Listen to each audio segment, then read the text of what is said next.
કાળો પુરુષ અને રૂપાળી કન્યા રાધા કૃષ્ણની જોડ છે. રાધાજી કીધું પણ તમે રૂપાળા હોત તો આપણી જોડ કેટલી જામત હજી.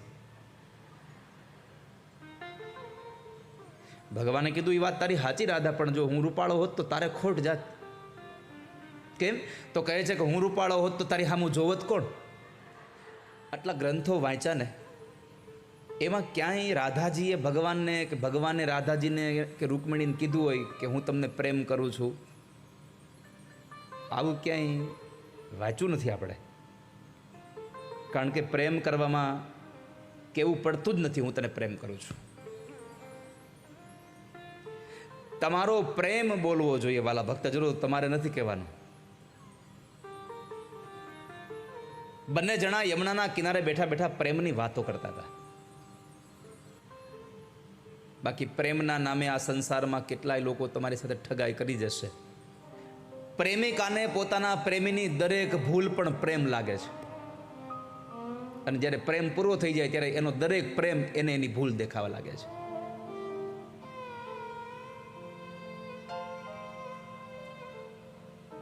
આ તો રાધા અને કૃષ્ણ બેવ જણા પ્રેમની વાતો કરતા હતા, અને એના પ્રેમની વાતો જ આવી જાહેરમાં કરાય. અત્યારના પ્રેમની વાતો જાહેરમાં કરાવી છે જ નહીં. આપણને શરમ આવે, આ કેમ વાત કરવી? હાવ છીછરી વાતો હોય એની.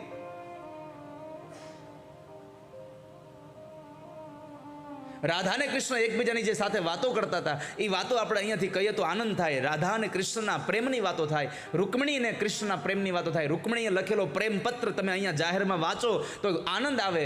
અત્યારના લોકોનો પ્રેમ પત્ર વાંચો, લ્યો ખબર પડે. આપણને એમ થાય દોરી લઈને આપણે આત્મહત્યા કરી લઈ, એવા પ્રેમ પત્ર હોય.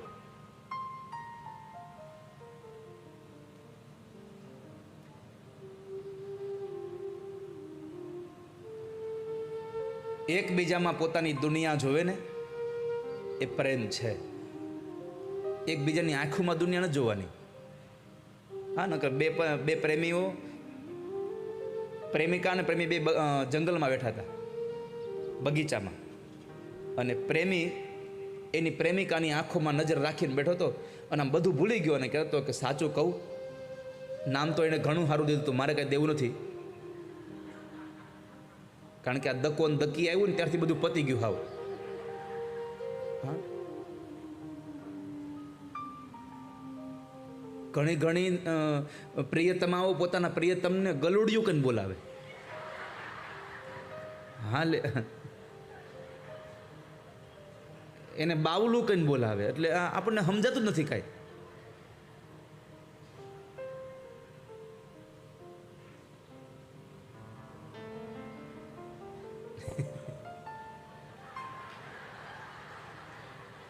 અરે ગલુડિયું,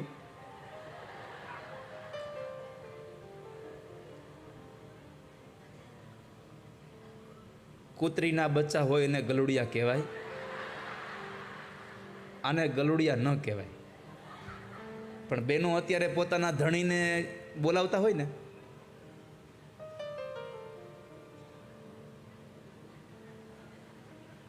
તો આપણને એમ થાય કે એના છોકરાને બોલાવે છે, શું છે? એટલા તુકારાથી બોલાવતા હોય.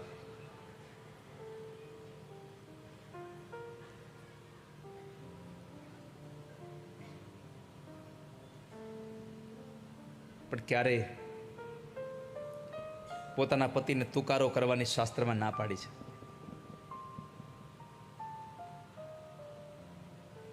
તો પ્રિયતમ હતો, પ્રિયતમ એની પ્રિયતમાની આંખોમાં જોતો જોતો એમ કહેતો હતો, નામ તમે લખી લેજો, હું બોલ્યો તો એ તમે તમારી રીતે વિચારજો, તમને બધા નામ આવડે છે બહુ બધા.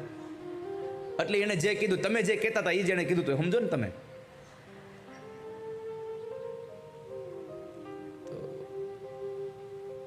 કે મને તારી આંખોમાં આખી દુનિયા દેખાય છે, તારી આંખોમાં આખી દુનિયા દેખાય છે. એક ક્ષણ પછી પાછળથી એક દાદા બોલ્યા, બટા મારી ભેંસ ખોવાઈ ગઈ, ક્યાંય દેખાય તો ગોત દે ને. તને એની આંખોમાં આખી દુનિયા દેખાય તો મારી ભેંસ ક્યાં ગઈ? જડતી નથી.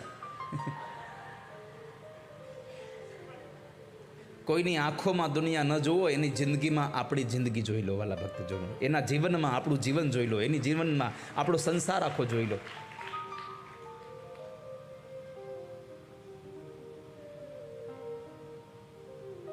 તો બંને જણા પ્રેમની વાતો કરતા હતા. પ્રેમ એટલે સમર્પણનું સાધન છે. પણ આપણે પ્રેમમાં કંઈક મેળવવા માટે જે લઈએ ઉપાડા, એને પ્રેમ કહીએ. કે મને આ આપ્યું, મને તે આપ્યું. આપણને આપ્યું એ પ્રેમ નથી, આપણે કેટલું આપ્યું એ પ્રેમ છે. પ્રેમમાં મેળવવાનું હોતું જ નથી, પ્રેમમાં બધું આપી દેવાનું હોય. સમર્પણ એ જ પ્રેમ છે. મોહ અને પ્રેમ આ બેયનો આકાર એક સરખો છે. મોહ અને પ્રેમનો આકાર એક સરખો. મોહ પ્રેમને ચાહે છે, પ્રેમ પ્રેમને ચાહે છે.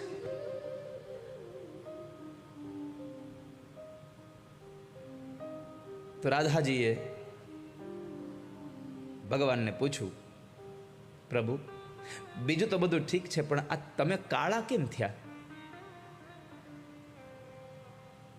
તમારા નંદ બાબા રૂપાળા, તમારી માં જશોદા રૂપાળી, તમારો મોટો ભાઈ દાવ રૂપાળો, અને તમે એક જ કાળા થયા? ભગવાને જવાબ આપ્યા કે હા, હું શ્રાવણ મહિનાની અંધારી આઠમે જન્મો ને, એટલે અંધારું મને થઈ ગયું, એટલે એ અંધારામાં હું કાળો થઈ ગયો. કંસનો કાળ બનીને આવ્યો એટલે હું કાળો થયો.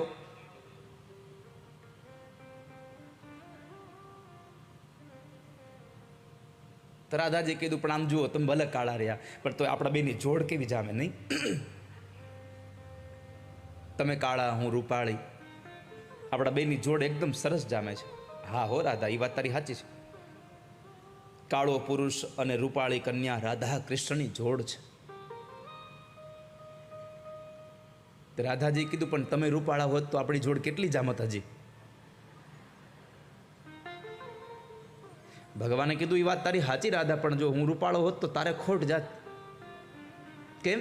તો કહે છે કે હું રૂપાળો હોત તો તારી સામું જોવત કોણ? આ તો હું આટલો કાળો છું એટલે બધા તારી સામું જોવે છે. બાકી હું રૂપાળો હોત તો તારી સામું જોવે કોણ?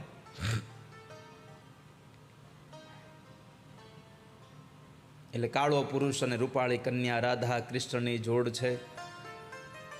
પણ રૂપાળો પુરુષ અને કાળી કન્યા એ તો રોજની માથા કૂટ છે.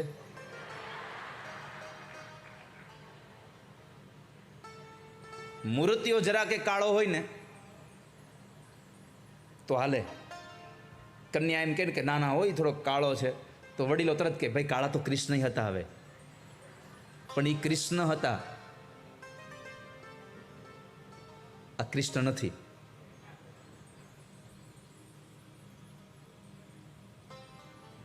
રૂપને જોઈ અને ક્યારેય સંબંધ બાંધવા એના કરતા ગુણને જોઈને સંબંધ બાંધજો વાલા ભક્તજનો. છે પ્રેમ સર્વવ્યાપી, વહેમી જણો શું જાણે.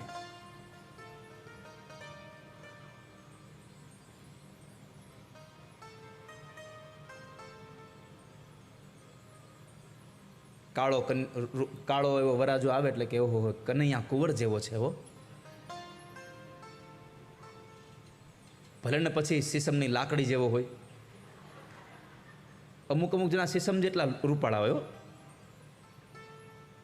એક સાહિત્યકારે એક વખત એક હાસ્ય કલાકારે કીધું તું, મને યાદ છે કે અમુકનો રંગ એટલો કાળો હોય એને ડવથી ન રહો ને તો હાબુન પાછો નવડાવવો પડે.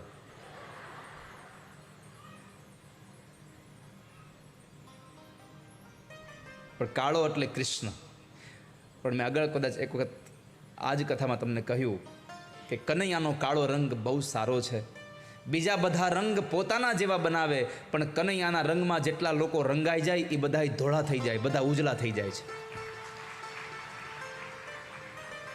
અર્જુન રંગાયો ભગવાનના રંગમાં ઉજળો થયો. મીરાબાઈ રંગાણી ઉજળી થઈ. નરસૈયો રંગાણો ઉજળો થયો. તુકારામ રંગાયા ઉજળા થયા. આ સંસારમાં જે માણસો કનૈયાના રંગમાં ડૂબે છે એ બધા જ રૂપાળા થાય છે.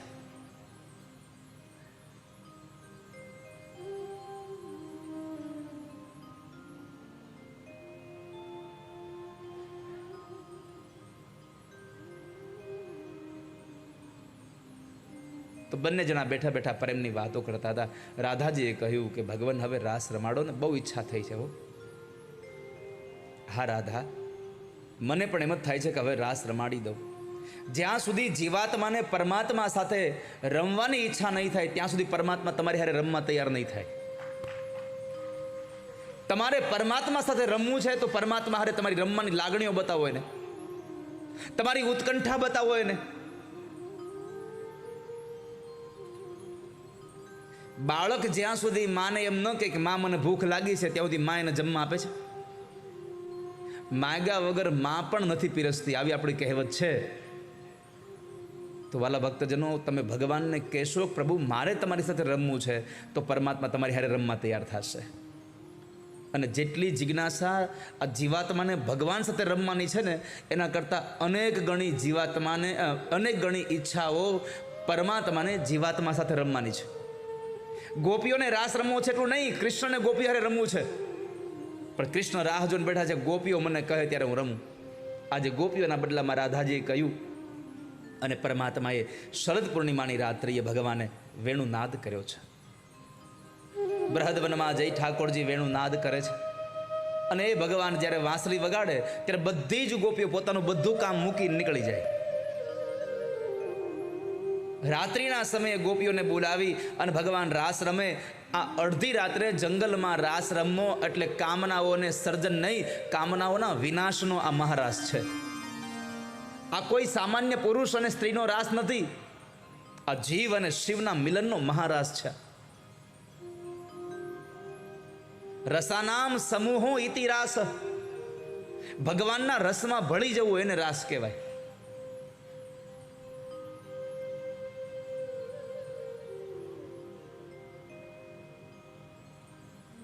આજે પરમાત્મા વેણુનાદ કરી ગોપીઓને આમંત્રણ આપે છે.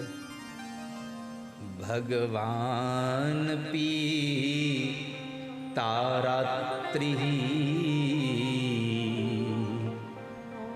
શરદોત્ફુલ્લ મલ્લિકા વીક્ષ્યરન્તુમ મનશ્ચક્રે યોગમાયામુપાશ્રિત. વિક્ષરંતુ મનશ્ચક્રે,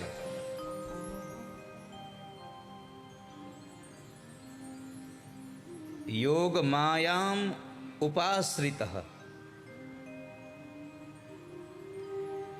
ભગવાને પણ જ્યારે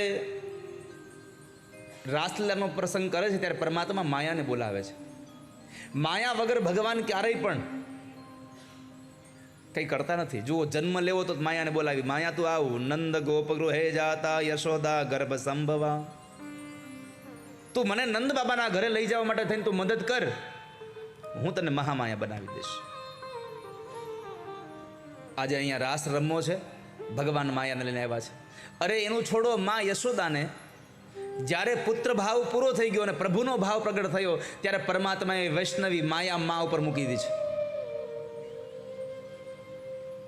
વૈષ્ણવી માયા છે.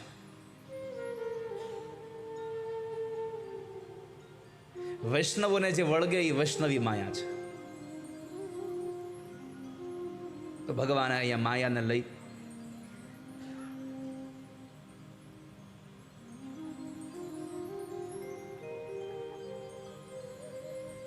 અને પરમાત્મા વેણુનાદ કરે. જ્યારે ભગવાને વાંસળી વગાડી અને ગોપીઓ બધું જ છોડી અને પરમાત્મા પાસે આવે છે. રાત્રિના સમયે જ્યારે ગોપીઓ બધી ભગવાન પાસે આવે, રામા અવતારના જે ઋષિ મુનિઓ હતા કૃષ્ણ અવતારમાં બધી ગોપીઓ બનીને આવ્યા છે અને પરમાત્મા આજ એની ઈચ્છા સંપન્ન કરી રહ્યા છે. પરમાત્મા બધી ગોપીઓને આવેલી જોઈ ઘણી બધી શૃંગાર કરીને આવી છે, ઘણી બધી ઊંધા શૃંગાર કરીને આવી છે, પગમાં પહેરવાના ઝાંઝર કાનમાં પહેરીને આવી, આંખમાં આંજવાનું જે કાજળ હતું એનો સેથો પૂરીને આવી છે, કારણ કે ભગવાન બોલાવી રહ્યા છે. અને જ્યારે ગોપીઓ બધી આવે છે ત્યારે પરમાત્મા એનું સ્વાગત કરે. સ્વાગતમ વો મહાભાગા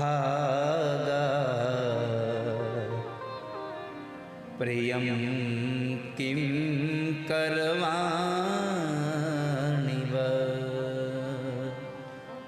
વ્રજસ્યાનામયં કચ્ચિદ બ્રૂતાગમન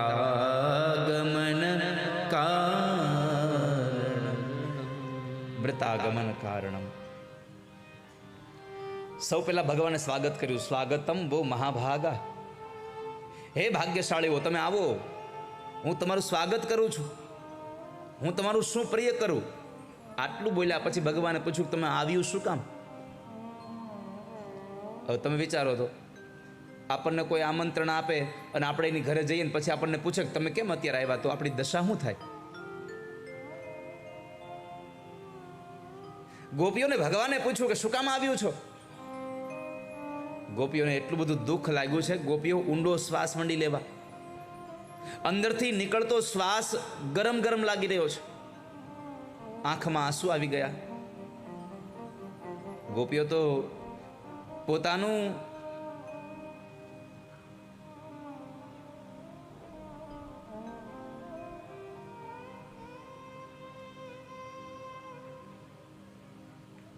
જમણા પગના અંગૂઠાથી ગોપીઓ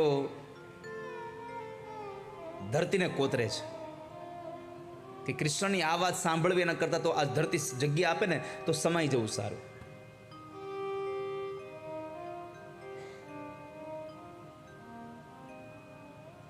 ગોપીઓને બહુ દુઃખ લાગ્યું ને.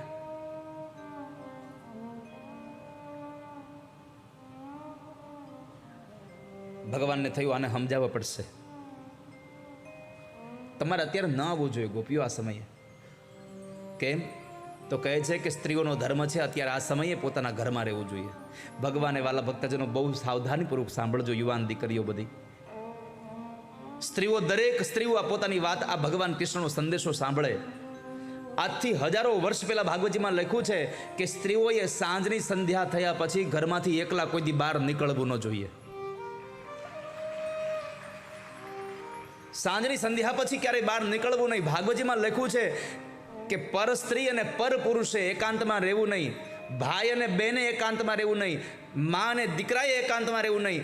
બાપ અને દીકરીએ કોઈ દી એકાંતમાં રહેવું નહીં. કારણ કે કલયુગ આવી રહ્યો છે.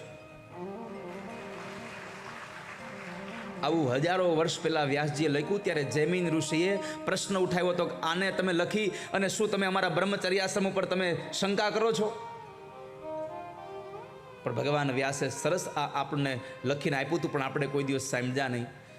કળિયુગમાં એકાંતમાં બાપ અને દીકરી, ભાઈ અને બેન, મા અને દીકરો, બાપ અને દીકરી આ ક્યારેય રહેવા ન જોઈએ. અને આજ તમે જોઈ રહ્યા છો કે એકાંતમાં રહેલી સ્ત્રી અને એકાંતમાં રહેલા પુરુષ, સગો બાપ પોતાની દીકરી માથે નજર બગાડે છે. આપણે જગ જાહેર આ બધી વાતો છે. આ વર્ષો પહેલા લખાયું છે. એટલે અહીંયા ભગવાન કૃષ્ણએ કહ્યું છે ગોપીઓને સંબોધન કરીને કે સ્ત્રીઓએ સાંજની સંધ્યા પછી ઘરની બહાર નીકળવું ન જોઈએ. અને કદાચ જો નીકળવું જ પડે એમ છે, અતિ આવશ્યક છે નીકળવું, તો જો અપરિણિત હોય તો પોતાના પિતાને અથવા તો પોતાના ભાઈને સાથે લઈને જવું. અને જો પરિણિત હોય તો પોતાના પતિ અથવા તો સાસરિયા પક્ષમાંથી કોઈ પણ પુરુષને સાથે લઈ અને પછી ઘરની બહાર જવું. એકલા કોઈ દિવસ ઘરની બહાર જવું નહીં. પણ આપણે શું છે, ફ્રીડમ આવી ગઈ ને બહુ વધારે પડતી. રાત્રે 2 વાગે દીકરી એકલી આવે તો આપણે કઈ કહીએ નહીં એને, પછી કાળા મોઢા થાય છે. પરમાત્માએ આ બધી જ ગોપીઓને સંદેશો આપ્યો કે તમારો પતિ ગમે તેવો હોય, દુશ્શીલ હોય, દુઃખી હોય, રોગી હોય, ક્રોધી હોય, કામી હોય, ગમે તેવો હોય, પણ તમારે એની સેવા માટે અહીંયા રોકાવું જોઈએ. તમારે અહીંયા ન આવવું જોઈએ. છતાં પણ ગોપીઓને સાંત્વના ન મળી. પછી પરમાત્મા એને ફરવા લઈ ગયા વૈકુંઠમાં. જુઓ, અહીંયા આ બતાવ્યું છે કે જ્યારે પોતાની પ્રેમિકાઓ, પોતાની મનગમતી સ્ત્રી જ્યારે રેસાઈ જાય ત્યારે ફરવા લઈ જાવી. આવું કૃષ્ણ આ કૃષ્ણ લઈ ગયા વ્રજમાંથી સીધા વૈકુંઠમાં લઈ ગયા. અને એટલું મોટું શહેર બતાવ્યું, સુંદર નગર બતાવ્યું.